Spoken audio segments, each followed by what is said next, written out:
Right guys, welcome back to another video at the rule of 7.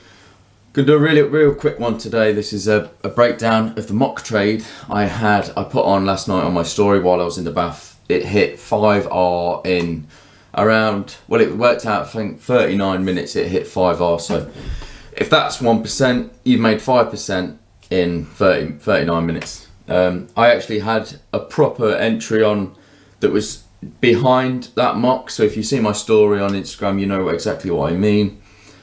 But yeah, we'll get to it. I won't show you my actual entry, it was just behind it all, but it was what I've seen on this exact kind of mock trade, so we'll go through it. So this is the daily. Let's just go big a second. So obviously we've tapped the weekly supply, this area up here in green. Let me get that to the bottom. So we've had this kind of daily push, and we are actually looking for buys, and as I'm doing this video now it has started to buy a bit, and I took a little bit of percentage today from a buy, but I did notice an area to sell at because, well, you'll see why in a second. So I am mainly looking for buys, but I only sold on the mock, well, and the one behind it, because of this reason. So I'll crack on, because the quicker these videos are, the more watch I'll get, basically. So yeah, that's the daily. We drop down to the hourly. Let's go big again. So obviously our area is over here. I was waiting for price to bounce off this demand, which it did.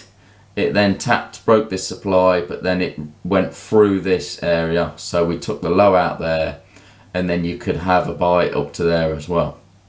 So as you can see this is on the hourly, but it broke past this wick here, and then we retraced into the discount area, and then it shot up. So you could have had a lovely buy on that. But that being said, we let price play out, and what we had was from this wick to there, we had a bit of a trend line form, so there was a bit of liquidity here. So this push actually took the liquidity, and I did notice that we've got some funky looking order blocks and a lot more kind of imbalance around here. Obviously you've got an order block section there. These wicks together, this is the hourly, so on like the 45 or the 30 minute, that will be an order block.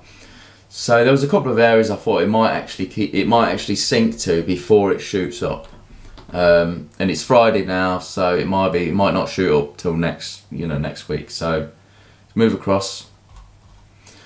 So with that being said, there's the hourly break. This area pushed through that break, so we then dropped down.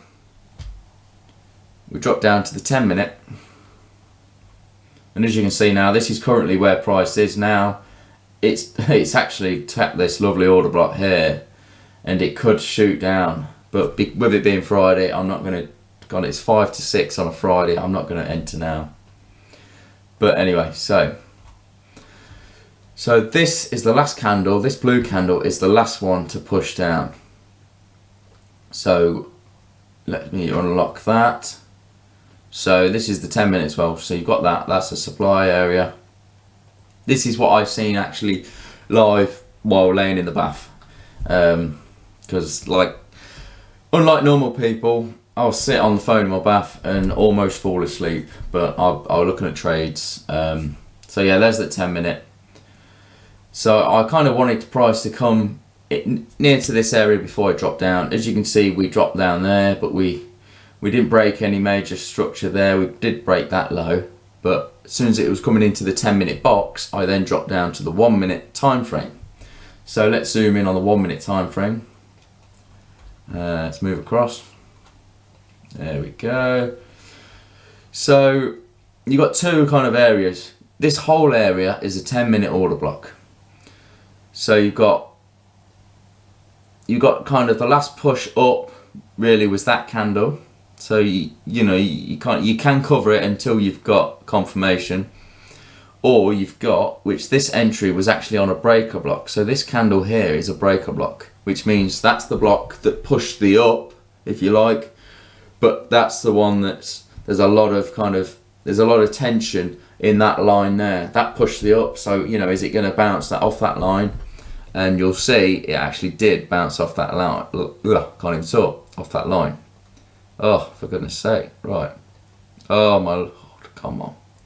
Right, here we go. So this, people, is the 1 minute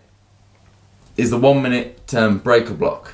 So I will do a video on breaker blocks and whatnot, but basically that's the candle that took the up, and that's the one that it can bounce off. So as I was in the bath, I did look for an entry here, and I thought, oh, no, it could just tap in there. So I waited a little bit, and I'll get my tool ready. I'll just drop it down here somewhere.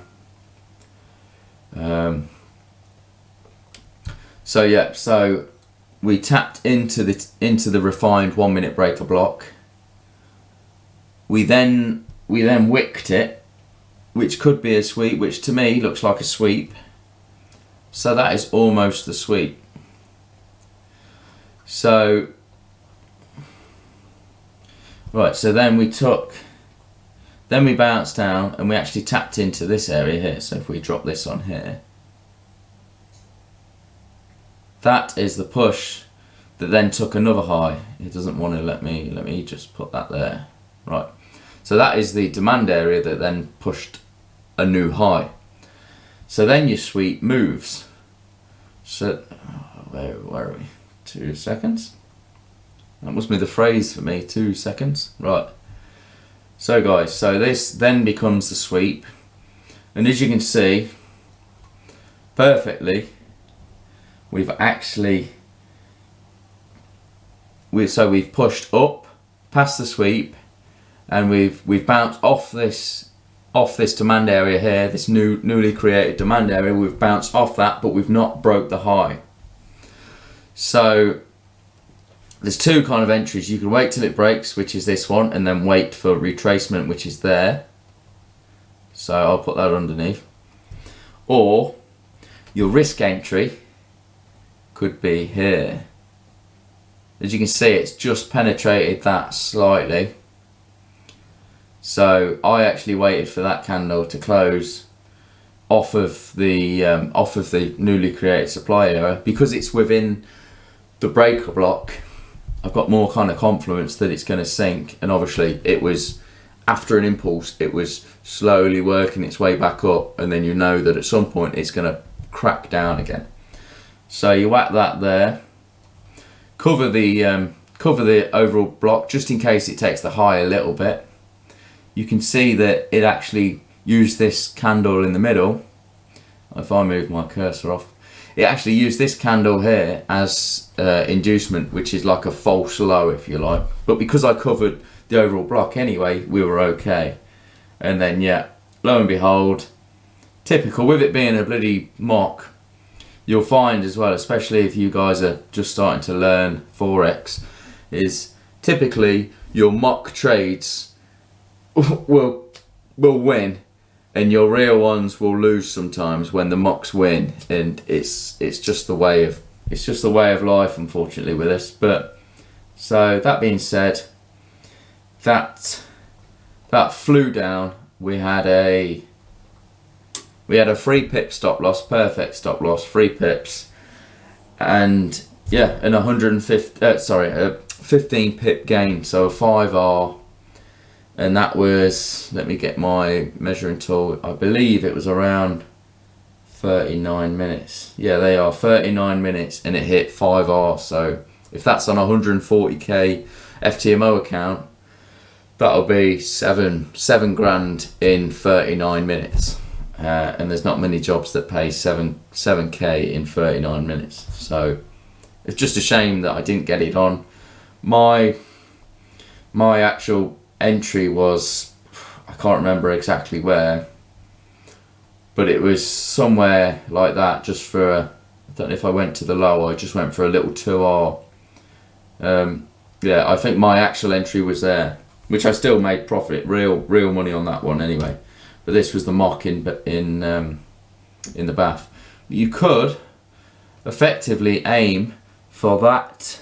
If you look where I'm looking to the left, you could aim for this demand area just in case it bounced off it, and profit there. And that's a 12.9, and it, yeah, look at it, it actually hit it. That's a 12.9 trade, R trade, and that hit it. That hit within 5 hours. That hit, and you know, nearly 13% potentially. So yeah, not bad at all. But yeah, so hopefully that's a little bit of an insight for you guys. You don't want to aim too much lower as well, because you are actually looking. I personally was looking for the buys, so I didn't want to aim for like a bloody 100R. I was, especially with the mock anyway. Like my real one, I only aimed for 2R to just bank some money. But the R, I just thought, look, let's just do a 5R for the mock, and it smashed it. But yeah. Anyway, I hope you guys found that useful. Hopefully I'm not blocking the camera, and I will see you on the next one.